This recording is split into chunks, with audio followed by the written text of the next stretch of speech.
Dans une même situation, certains ressentent de la tristesse et d'autres de la joie, car nos émotions ne dépendent pas des situations, elles dépendent des étiquettes que nous mettons sur ce qui nous entoure.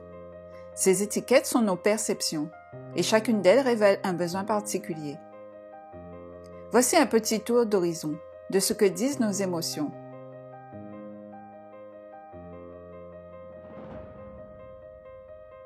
La peur. La peur, c'est cette émotion qui nous paralyse ou nous pousse à la fuite. Elle apparaît face à ce que nous percevons comme une menace ou un danger. Elle nous dit que nous avons besoin de sécurité et de protection. La colère. La colère surgit devant un obstacle ou devant ce que nous percevons comme une atteinte à notre intégrité. À la différence de la peur qui nous pousse à la fuite, la colère nous invite au combat pour nous défendre. Le besoin qui l'accompagne est le changement. Ainsi, quand l'obstacle n'en est plus un, la colère nous quitte. Mais si le changement est impossible, seule une réparation qui semble juste peut faire disparaître la colère.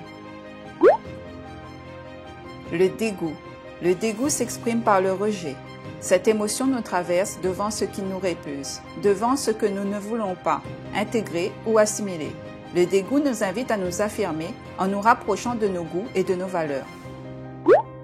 La tristesse. La tristesse nous pousse au repli et naît avec l'idée de séparation, de défaite et surtout de perte.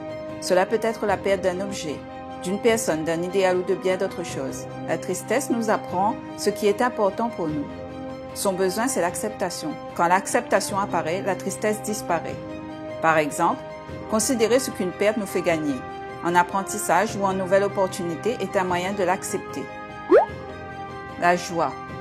La joie nous envahit devant ce qu'on perçoit une ouverture, une possibilité, devant ce qui nous permet de satisfaire nos désirs.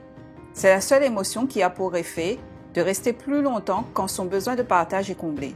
C'est aussi la seule émotion qui affecte toutes les parties du corps par un afflux d'énergie. La surprise. Avec la surprise, on est saisi par l'inattendu et l'imprévu.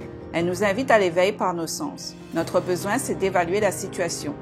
Cette évaluation laisse souvent la place à une autre émotion, comme la colère, la tristesse ou la joie. Quand c'est de la joie qui nous traverse, la surprise peut mener au rire.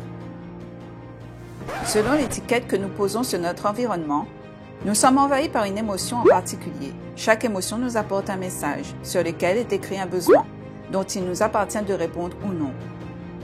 Comprendre ce que disent nos émotions aide à se connaître et à mieux communiquer nos perceptions et nos besoins. Comme l'a dit Esther Rochon, je vois le monde à travers le filtre de mes émotions.